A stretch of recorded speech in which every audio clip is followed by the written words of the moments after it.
റമളാൻ അള്ളാഹുവിൻ്റെ വഴിയിൽ ഏറെ പ്രിയത്തോടെ വിശ്വാസി നടന്നു ശീലിക്കുന്ന കാലം. നന്മകളുടെ സുഗന്ധവും അനുഭൂതിയും ഭൗതികാലങ്കാരങ്ങളുടെ പൊലിമ കുറക്കും. അള്ളാഹുവോടുള്ള സ്നേഹത്തിൻ്റെയും പ്രതീക്ഷയുടെയും നനവ് ഉള്ളനുഭവിക്കും.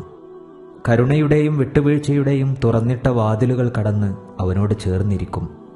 പ്രലോഭനങ്ങളും പ്രകോപനങ്ങളും തട്ടിമാറ്റി അവനിലേക്ക് ഓടിയടുക്കാൻ തിടുക്കം കാണിക്കും.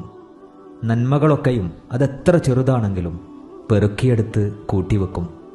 ഒരു നെന്മണിയിൽ നിന്ന് അനേകം കതിർക്കുലകൾ പെരുകുന്ന പോൽ അനേകമിരട്ടിയായി തിരിച്ചു കിട്ടുമെന്ന വാഗ്ദാനത്താൽ ആവശ്യങ്ങളേറെയുണ്ടാകുമ്പോഴും മറ്റുള്ളവർക്കായി പുഞ്ചിരിയോടെ ചെലവഴിക്കും.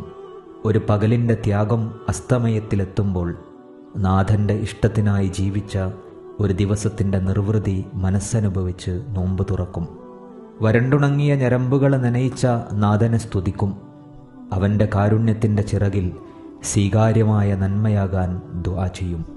പ്രിയപ്പെട്ടവരെ വിളിച്ച് ഇഫ്താറൂട്ടി ആ സുഹൃതങ്ങൾ കൂടി തന്നിലേക്ക് ചേർത്തുവെക്കും.